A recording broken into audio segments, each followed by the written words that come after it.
So I didn't get married till 32. And as most women do, I mean, I'm a lot older now, but back then when I was 32, I think we all just thought we'd just get pregnant. It was more of a worry, Yeah. like not to get pregnant too early. Yeah. Do you see? Yeah. Yeah. And you take it for granted. You spend most of your life trying not to get pregnant and then Mm, assume that, it's because at school they tell you this is going to happen. If you're not careful, mm, you're going to get pregnant. So yeah, the assumption is that as soon as you stop trying not to, it will happen. mm, And actually, that's not always the case, as you found out. But mm, it's funny you were 32. So I was 32 and single. And I had a lot of anxiety about whether or not I would have a family. And I really mm. wanted one, but I hadn't met my person. And I actually froze my eggs at 32. And I just resonate with your sense of anxiety around it, that you're trying and it's not happening. And I wasn't trying as such, but I was so worried that I wouldn't have that family that I Mm. so desperately wanted at some point. And I fit that into my work. I was juggling my photography business, the charity that I was running with my father, and a few other bits and pieces. And work was everything to me. Mm. And the needles they just happened, like, quick, do that, and then off you go. And my mindset was very much like, I was kind of hustling and trying to be super productive because I didn't want to sit with that fear that I might not be a mum. Mm. For you to feel like there are other women in your team in that corporate circle who it's happening for, and they're coming back part-time, and you are the person who's picking up the bits of work that they're not able to do. And it's that question again, what about me? When's Yeah. it my turn? Yeah, it's such a complicated time because you're so delighted. I'd worked with those women. They were friends, Yeah. colleagues, Yes, I was exactly. close to them Yeah. and I was delighted for them. And, Yeah. you know, I want it to be possible for women to go back part-time and enjoy Mm. that and feel like they can do both. But they didn't feel comfortable with it. It was always like oh, Rebecca, it's Friday tomorrow. I'm not here. Could you, Yeah. and I was like, And it well, was awkward for yeah, everyone. yeah, it's just like, it just needs working out, yeah.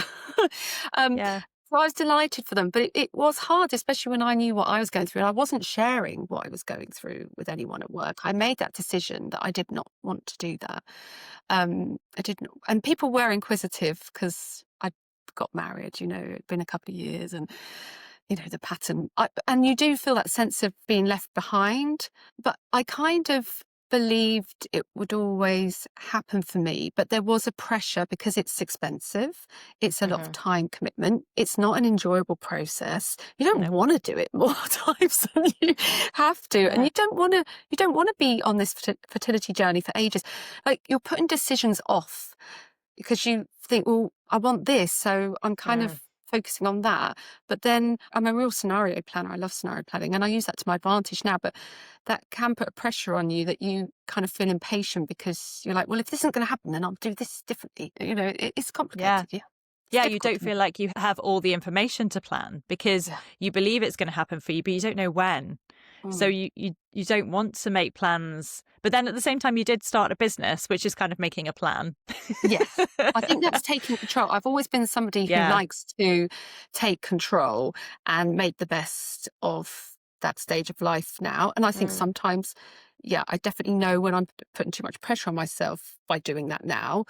And I'm much better, like I say, the vision part of what I do with my work has really helped me personally. So that's why I love to bring it in for clients is let's put everything down. Let's go back to the basics. And I use meditations, visualizations, like as well as coaching questions, to get them to really think deeper. Like, what do you really want? And I do talk a lot about how do you want to feel, not just what do you Yeah. want to do, what things do you want to tick off your list. And it's great to have a bucket list and aspirations and, big dreams, but what's important day to day life. I didn't want to be this person anymore that lived for those 4 or 5 weeks holiday that I had in corporate.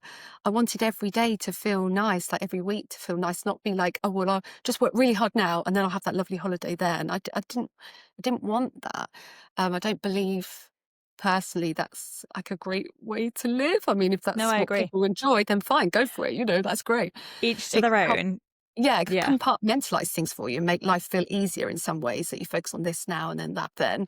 But yeah, I just think we're missing a trick by not having the flexibility and freedom in life and living more for the whole. That's why I like to talk about the whole of you. Yes. You know, let's live for the whole of the week, whole of the year, not just for certain pockets of time. Yeah. No, I completely resonate with that.